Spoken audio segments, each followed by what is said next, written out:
Picture this: you are walking through torchlit corridors of a palace, shadows dancing across stone walls, the scent of wax and incense thick in the air. Every whisper could decide the fate of a kingdom, and every glance hides the threat of betrayal. Outside, the wind carries the distant cries of battle, the clash of swords, and the rustle of red and white roses scattered across the field, symbols of families locked in a deadly struggle for power. You are Elizabeth of York, born into a world where your very existence carries the fragile hope of a kingdom torn apart by decades of civil war. From the moment you open your eyes, every movement, every smile, every choice will echo through the halls of history. You will learn that being a princess is not just about crowns and jewels. It is about survival, influence, and the silent shaping of destiny. The corridors you walk are alive with the secrets of those who came before you, the whispers of courtiers, the plotting of nobles, and the weight of your family name. Every step reminds you that the wars of the roses are not fought only on battlefields. They rage in palaces, in letters, in alliances, in hearts. Just as a river carves valleys silently over centuries, shaping lands unseen, Elizabeth's quiet presence would reshape the destiny of England itself. And if you want to uncover more hidden stories of royalty and secrets that time tried to bury, subscribe now and join us as we walk through history's shadows. Elizabeth of York was born on February 11, 1466, the eldest daughter of Edward IV and Elizabeth Woodville. She was the first princess born to an English king in over a century, a child whose very birth symbolized hope for a fractured kingdom.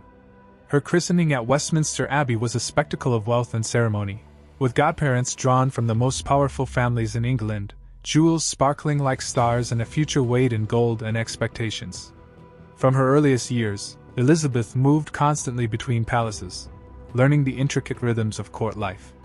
She was educated in reading, writing in English, and the subtleties of French. Music, dance, needlework, and horseback riding were more than leisure. They were lessons in poise, discipline, and public perception. Even as a child, she sensed the weight of her lineage, the silent expectation that she might one day hold more than just a title. She could hold the future of England itself. Her household was a microcosm of court politics, with servants, pages, tutors, and attendants shaping her awareness of rank, loyalty, and subtle influence.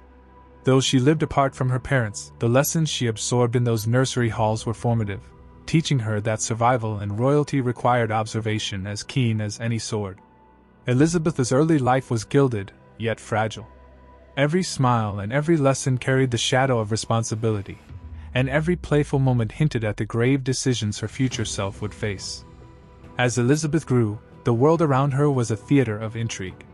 The Woodvilles, her mother's family, rose in influence and wealth, stirring resentment among long-established nobles. The powerful Earl of Warwick, the kingmaker, viewed the Woodvilles with suspicion, setting the stage for rivalries that would shape Elizabeth's understanding of power. Even as a princess, Elizabeth witnessed the use of marriage as a political weapon. Her own hand was offered and withdrawn several times for strategic reasons, from alliances with powerful families to thwart rebellions, and she learned that loyalty, ambition, and love were not always aligned in the corridors of royalty. Living away from her parents, Elizabeth learned to read the subtle signs of danger and opportunity. She observed her father's affairs, her mother's political maneuvering, and the fragile web of alliances that defined every interaction. The young princess understood that intelligence, discretion, and patience were as essential as courage in her world. By adolescence, Elizabeth was no longer merely a child of privilege. She was a witness to power in its rawest forms, learning to navigate shadows and whispers, preparing for the day when her own influence would tip the balance of England's destiny. The world shifted violently in 1483. Edward IV died suddenly, leaving the throne to his 12-year-old son, Edward V. Elizabeth's father-in-law, Richard, Duke of Gloucester, was appointed protector, but danger lurked in every corner. Within months, her brothers vanished, presumed murdered, and her family was forced into sanctuary at Westminster Abbey, hiding under the protection of ancient stone walls. For Elizabeth, life became a delicate act of survival. Supplies were scarce, fear constant, and every visitor a potential threat. The palace corridors she once roamed freely became prisons of anxiety and whispered prayers.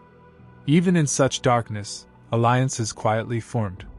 Elizabeth's mother and Margaret Beaufort, the mother of Henry Tudor, began to plan a union that could unite the warring houses of York and Lancaster. Amid the despair, Elizabeth learned the true weight of her role. She was no longer just a princess. She was a symbol, a thread in the tapestry of dynastic survival, her presence critical to the fragile hope of England's future. Exile had made Henry Tudor cautious, but Elizabeth's lineage made him bold. Through secret correspondence and shared supporters, a plan emerged. Their marriage could unite England, heal its wounds, and legitimize Henry's claim. Elizabeth's agreement to this union was more than consent.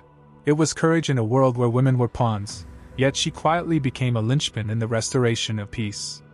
The stakes were monumental. Yorkists disillusioned by Richard III's usurpation rallied to Henry's cause, seeing in Elizabeth the rightful heir. Every letter, every whispered promise, every hidden alliance brought the kingdom closer to a turning point, where the fate of England would hinge on both courage and lineage. The tension reached its zenith as Henry prepared to march on Bosworth. Elizabeth, aware of her precarious position, understood that history would not wait for hesitation. Her quiet influence, her very presence, could tip the scales of war and reshape a nation. In August 1485, Henry Tudor defeated Richard III at the Battle of Bosworth, ending the Wars of the Roses and claiming the crown. Elizabeth of York's transition from princess to queen consort was not merely ceremonial.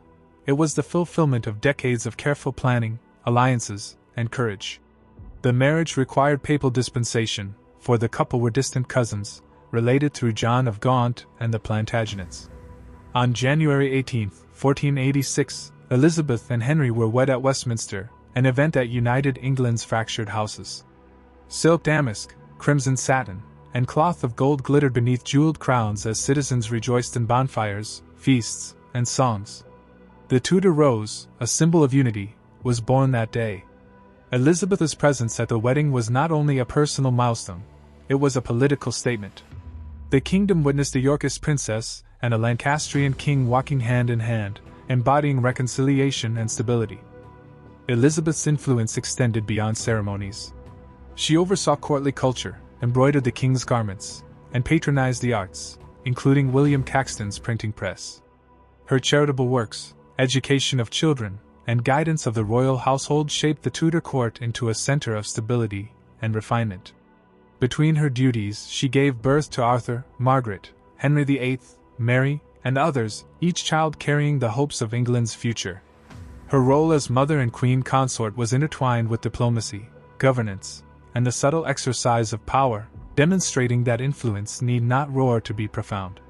Through Elizabeth's steady hand, the Tudor dynasty gained legitimacy, and the fragile peace that followed civil war became tangible, embodied in her daily presence and unspoken guidance.